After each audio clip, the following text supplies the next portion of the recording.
Capítulo 10. Permanecí un rato en lo alto de la escalera, con lo que acabé por comprender que mi visitante se había marchado definitivamente, y luego regresé al cuarto.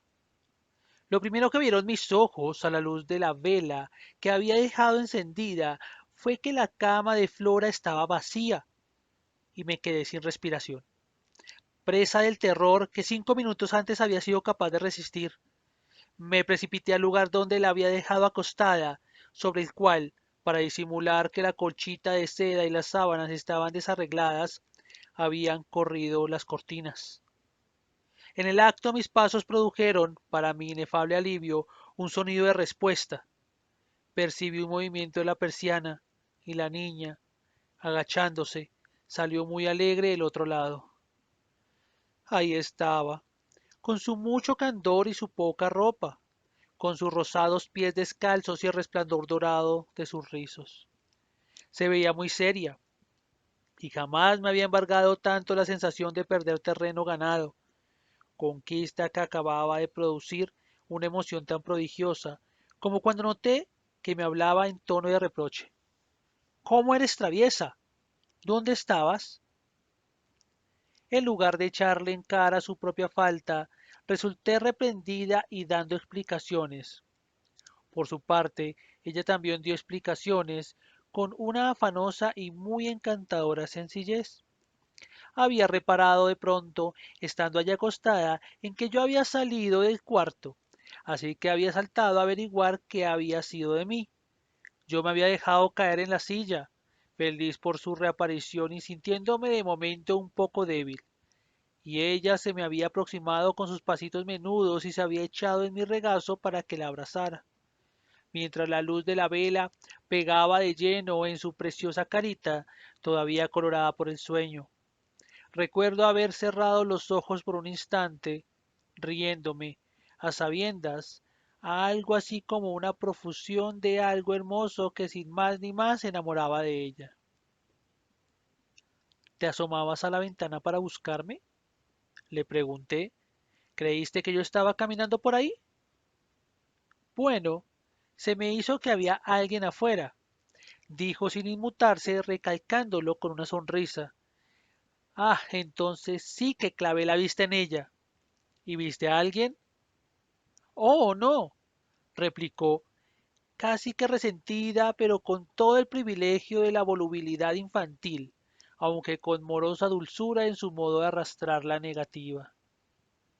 En ese momento, en mi estado de nervios, me asaltó la absoluta convicción de que estaba mintiendo, y si una vez más cerré los ojos, fue antes de que brillaran en mi mente las 3 o 4 formas de interpretar aquello. Una de ellas alcanzó a tentarme con una intensidad tan singular que, para rechazarla, seguramente agarré a mi niñita con un apretón al que ella, del modo más maravilloso, se sometió sin despedir un solo grito y sin la menor señal de miedo. Estuve tentada a estallar allí mismo contra ella y terminar de una vez por todas, a decirle de frente a esa hermosa carita iluminada, tú lo ves, tú lo ves, sabes que sí y sospechas que eso es lo que yo creo. Así que, ¿por qué no me lo confiesas con franqueza? A fin de que podamos al menos vivirlo juntas y aprender quizás en nuestro extraño destino a saber dónde estamos y qué significa todo esto. Este interrogatorio se perdió, ah, en la nada de donde había surgido. Si hubiera sucumbido a él de inmediato, tal vez habría podido evitarme. En fin, ya se verá qué. Pero en lugar de sucumbir, volví a ponerme de pie, miré su cama y opté por una inútil solución intermedia. ¿Por qué corriste la cortina de la cama para hacerme creer que seguías ahí? Flora lo pensó con un gesto radiante y al fin dijo, con su divina sonrisita, porque no me gusta asustarte, pero si tú creías que yo había salido. De ningún modo permitió dejarse confundir. Desvió la vista hacia la llamada de la vela, como si la pregunta fuera tan poco importante, o al menos tan impersonal como una adivinanza o 9 por 9. Ah, pero mira, respondió con mucha propiedad. Podrías haber vuelto, querida. Y volviste. Poco después, cuando se metió otra vez en la cama, tuve que sentarme un buen rato, casi encima de ella, al tenerle la mano, a fin de mostrarle que yo reconocía lo oportuno que había sido mi regreso. Es fácil imaginar la tónica general de mis noches a partir de entonces. Trasnochaba de seguido hasta quién sabe qué horas. Aprovechaba los momentos en que mi compañerita de cuarto dormía sin lugar a dudas y me escabullía para recorrer el pasillo de arriba a abajo. Llegaba incluso hasta el sitio donde me había encontrado con Quint, pero no lo volví a ver allí. Y da igual si digo que una vez que nunca más lo volví a ver dentro de la casa.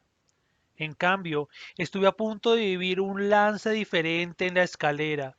Una noche de esas miré hacia el fondo y distinguí la presencia de una mujer sentada en uno de los peldaños bajos, de espaldas a mí, con el torso arqueado y la cabeza entre las manos, como si estuviera afligida.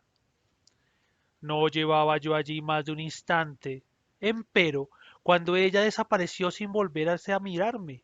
Así y todo, yo sabía con exactitud cómo sería la horrorosa cara que tenía para mostrar, y me pregunté si, de no haber estado arriba sino abajo, yo hubiera tenido el mismo temple para subir que había tenido con Quint. Pero, bueno, siguió habiendo cantidad de motivos para mostrar mi temple.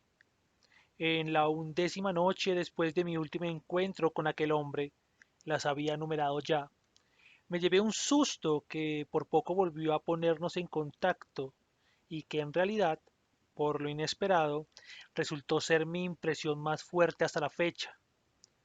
Fue precisamente en la primera noche en que, cansada de esta serie de desvelos, pensé que podría acostarme otra vez a la hora de costumbre sin pecar por descuido. Caí dormida de inmediato y, según supe más tarde, dormí hasta eso de la 1. Pero cuando desperté fue para enderezarme de un bote, tan despierta como si una mano me hubiera sacudido. Había dejado una vela encendida, pero ya se había apagado, y por un instante tuve la certeza de que Flora lo había hecho. Esto me hizo levantarme y enfilar a oscuras hacia su cama, que encontré abandonada. Una mirada por la ventana me aclaró más las cosas, y un cerillo encendido completó el cuadro. La niña se había despertado otra vez, apagando la vela en esta ocasión, y había vuelto, con intenciones de observar o responder, a escurrirse tras la persiana para atisbar la noche afuera, que ahora veía algo, al contrario de la otra noche, de lo cual yo me había convencido.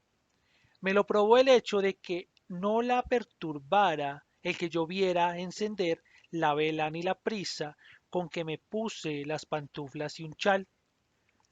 Oculta, protegida y absorta, era evidente que se apoyaba contra el antepecho. El bastidor abría hacia afuera, completamente concentrada. Contaba con la ayuda de una gran luna inmóvil, hecho que había contribuido para la decisión que me apresuré a tomar. Ella estaba frente a frente con la aparición que habíamos visto en el lago, y ahora se podía comunicar con eso, como no había podido hacerlo entonces. Lo que yo por mi parte debía hacer sin perturbarla a ella era llegar a alguna ventana del pasillo que diera al mismo lado. Llegué hasta la puerta sin que ella me escuchara. Salí, la cerré y aguzé los oídos desde el otro lado para captar algún sonido suyo. Estando allí, en el pasillo, puse mis ojos en la puerta del cuarto de su hermano, a escasos 10 pasos, y que, como cosa rara, renovó en mí el extraño impulso que por esos días yo llamaba mi tentación. ¿Qué pasaría si yo entraba de golpe y caminaba de una vez hacia la ventana? ¿Qué pasaría si, Corriendo el riesgo de revelar mis motivos ante su azoramiento infantil, yo atara el resto del misterio con el largo lazo de mi audacia. Esta idea me impulsó lo bastante como para hacerme ir hasta su puerta, donde volví a detenerme. Ausculté con el oído normalmente en acecho. Me imaginaba qué siniestra ocurrencia había dentro. Me preguntaba si su cama también estaría vacía y si él también estaría observando en secreto. Fue un minuto profundo y silencioso, al final del cual desmayaron mis ánimos. Miles no hacía ruido alguno. Podría ser inocente. El riesgo era aterrador. Retrocedí. Había una presencia en el jardín, una figura que acechaba para ver algo. La visita con la que Flora se ocupaba, pero no la visita que más se interesaba por mi niño. Volví a vacilar, pero por otras razones y solo durante unos segundos. Entonces hice mi elección. En Blee había muchos cuartos vacíos y era cuestión apenas de escoger el adecuado. El mejor me pareció de pronto uno del primer piso que, si bien estaba por encima del nivel de los jardines, quedaba en el extremo macizo de la casa al que me he referido como la Torre Vieja. Se trataba de una amplia cámara cuadrada, decorada con cierto lujo como dormitorio, cuyo tamaño descomunal la hacía tan poco práctica que durante años, aunque la señora Grouse la mantenía en un orden ejemplar, no había sido ocupada. Yo había entrado a admirarla a menudo y conocía todos sus recovecos. Solo tuve que cruzarla, después de flaquear ante una de dentro, que divisaba en la dirección correcta. Y entonces vi algo. La luna le daba a la noche una visibilidad fuera de lo común, y me mostró en el prado una persona, empequeñecida por la distancia, de pie, inmóvil y como si estuviera fascinada, mirando hacia donde yo estaba, es decir, no hacia mí directamente, sino hacia algo que al parecer estaba más arriba. Era claro que había otra persona más arriba, había alguien en la torre, pero la presencia que había en el jardín no era quien yo creía en absoluto, no era quien yo, confiada, había corrido a enfrentar. La presencia en el jardín, sentí vértigo al reconocerla, era nada menos que el pobrecito de Miles.